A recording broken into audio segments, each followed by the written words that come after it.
Assalamualaikum warahmatullahi wabarakatuh. Alhamdulillah kita bertemu kembali, masih tahapan yang sama seperti kemarin ya anak-anak ya.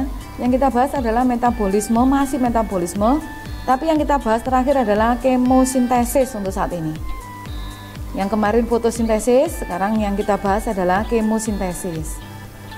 Kemosintesis adalah penyusunan bahan organik dengan menggunakan energi dari pemecahan senyawa kimia. Energi yang dihasilkan lebih kecil dibanding dengan menggunakan energi cahaya. Sekarang kita bahas satu persatu. Yang pertama, kemosintesis pada bakteri belerang. Ditemukan pada sumber air panas atau genangan air yang tidak mengalir. Bakteri belerang seperti Thiobacillus peroxidans ini mampu mengubah hidrogen sulfida menjadi sulfur atau belerang dan energinya nanti untuk membentuk glukosa. Nah, ini reaksinya di bawah itu. Kemudian yang kedua, kemosintesis pada bakteri nitrifikasi. Ini sering kita bahas, sudah pernah dibahas di materi kelas 10 pada daur biogeokimia. Pada nitrifikasi ini terjadi di tanah dalam keadaan tersedia oksigen. Termasuk di dalamnya adalah bakteri nitrifikasi, yaitu bakteri Nitrosomonas, Nitrosococcus, Nitrobacter, dan Bactoderma. Pertama yang terjadi adalah Nitrosomonas dan Nitrosococcus ini akan mengoksidasi amonia, akan mengubah amonia menjadi nitrit. Nah, reaksinya ini 2NH4 kemudian dioksidasi 3 oksigen akan menghasilkan nitrit, dan H2O beserta energi-energinya nanti digunakan untuk glukosa. Kemudian yang kedua, Bactoderma dan Nitrobacter akan mengoksidasi nitrit menjadi nitrat dalam keadaan aerob. Nah, 2NO2 dari hasil yang pertama tadi akan dioksidasi lagi sehingga menjadi nitrat dan energinya untuk membentuk glukosa.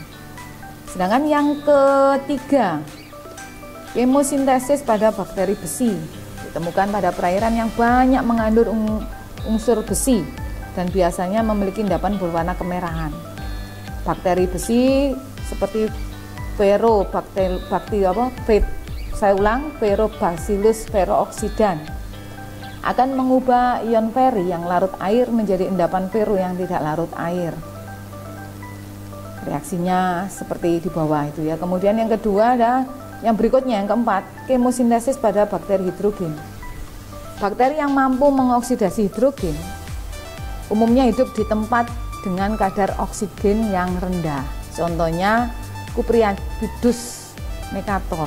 Bakteri ini memperoleh energi dengan mengoksidasi hidrogen dan menggunakan energi tersebut untuk membentuk glukosa.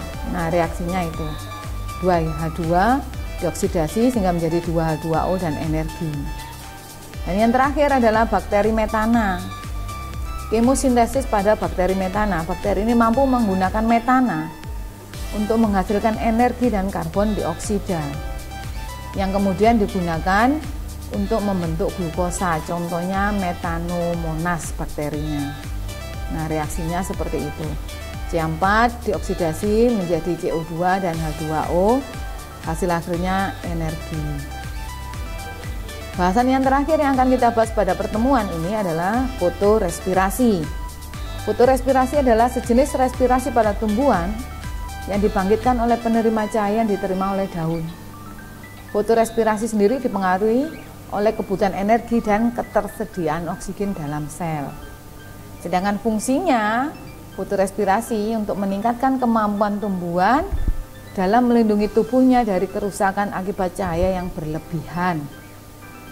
Ada 3 tipe tanaman berdasarkan terjadinya fotorespirasi, yaitu tanaman C3, tanaman C4, dan tanaman cam. Kemudian yang pertama kita bahas adalah tanaman C3, yaitu tanaman pada umumnya di mana CO2 akan dirubah menjadi senyawa beratom C3, maka disebut sebagai tanaman C3 itu ya. Jadi tanaman ini C3 ini rentan mengalami fotorespirasi sehingga tidak cocok ditanam pada musim atau daerah kering. Contohnya tanaman padi, kedelai, mangga, dan seterusnya. Kemudian tanaman C4. Tanaman tahan kering tidak mengalami fotorespirasi. CO2 akan dirubah menjadi asam malat yang beratom C4. Nah, sehingga disebut tanaman C4. Anatomi daun dilengkapi dengan seludang berkas pengangkut. Contohnya ada jagung dan tebu. Kemudian tanaman cam, sangat tahan lingkungan kering. Dia akan membuka stomata untuk mengambil CO2 pada malam hari, dirubah menjadi asam malat, dan pada saat siang hari stomata akan menutup untuk mencegah kehilangan air. Kemudian CO2 yang dilepaskan untuk digunakan dalam masuk ke siklus Kelvin. Contohnya tanaman-tanaman yang tahan kering, kaktus, sansevieria, kemudian ada tanaman nanas. Nah ini kalau misalkan ada pertanyaan seludang itu yang mana? Nah yang ini.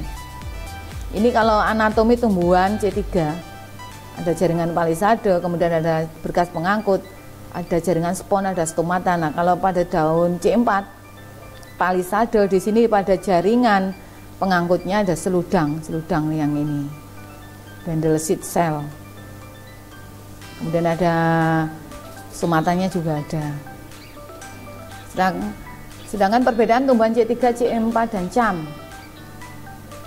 Semua kalau pada C3 terjadi pada mesofil. Sedangkan kalau pada C4 pada awalnya itu mesofil, kemudian selanjutnya pada seludang pembuluh. Kalau pada cam reaksi awal terjadi pada pada pengikatan CO2 terjadi pada malam hari.